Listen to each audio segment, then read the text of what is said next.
All right. Go ahead. All right, Coach, we'll get started with Ira Winderman. Erik, is this just sort of classic Heat Celtics where you just knew it was going to come down to the end? I don't know if it rekindled the playoffs, but just the way it played out, sort of what you figure Heat Celtics looks like? Thank you. Yeah, you figure it'll be possession basketball going down the stretch. In the first half, it didn't look like it was going that way. They jumped us, and they were playing very good basketball. Knocking down some shots, driving us, offensive rebounding. But we worked our way back into it. Our third quarter was, where it should have been. And then in the fourth quarter, it was just a game. And they made some more shots down the stretch. Obviously, it was 3 threes. And then the offensive rebound there at the end. It was probably fitting that Pritchard got the offensive rebound for the tip-in because we didn't have a handle on their run-ins. It wasn't necessarily Thompson and Tice doing it. It was their perimeters and guys crashing from the three-point line, Grant Williams and Pritchard that we just didn't get a handle on it. It's just a tough way to go at the end. Erik, is that a failure to box out, or when there's a scramble like that, is it just much more important to try to stop the shooter and things like that happen? Well, yeah, it's a whole lot easier said than done. But if you have dribble penetration, help comes. You got to let, sink and fill, and I have to see the film, but I'm pretty sure he just crashed from the 3-point line, and so as we're sinking when Bam came to help, he just found an open gap, and the ball went right to him. It was a really good effort play, and he had, like I said, 4 of them during the course of the game. All right, next up we have Tim Reynolds.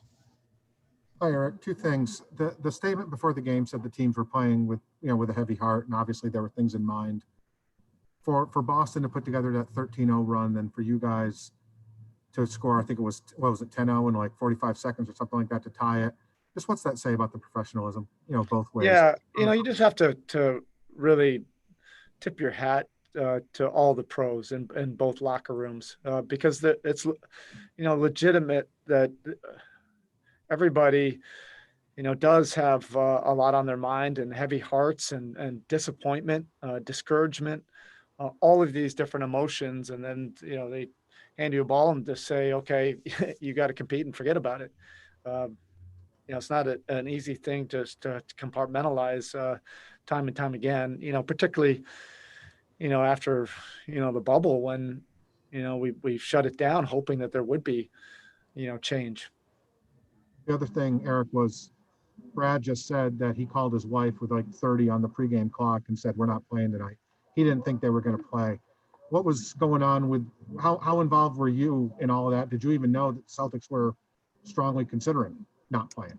Well, Brad was great. He called me, and it was probably 5 minutes before I was going into the locker room. I almost did a double take at my phone. And so, I thought, oh, SHIT, something's going on. So I picked up. And then just as I was picking up, Mike Lisak came into my office to let me know. Thank you. All right, next up we have Anthony Cheng.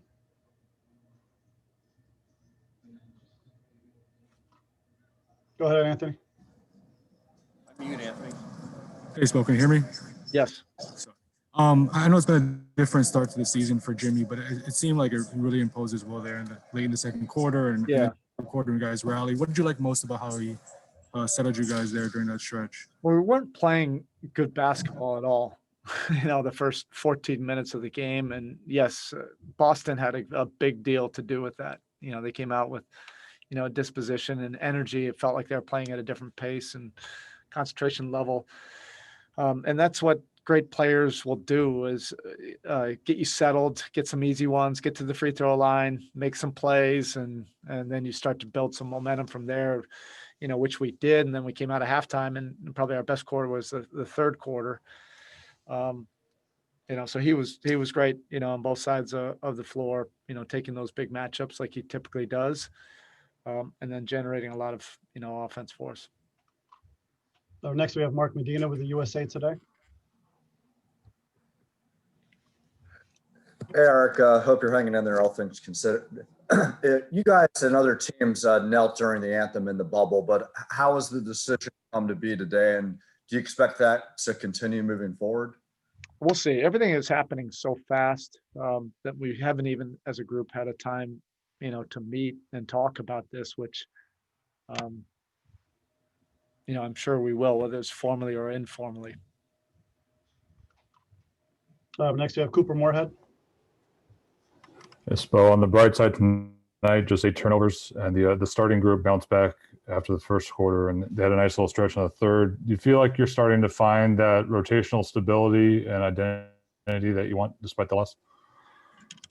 Yeah, I think the consistency of the 9 or 10 guys that were playing, at this point in the season, I think guys are pretty comfortable, with that. And like I said earlier, the flow and energy in the third quarter was much better, and our starters, really were set the tone for that. All right, that's it, Coach. Thank you. Okay.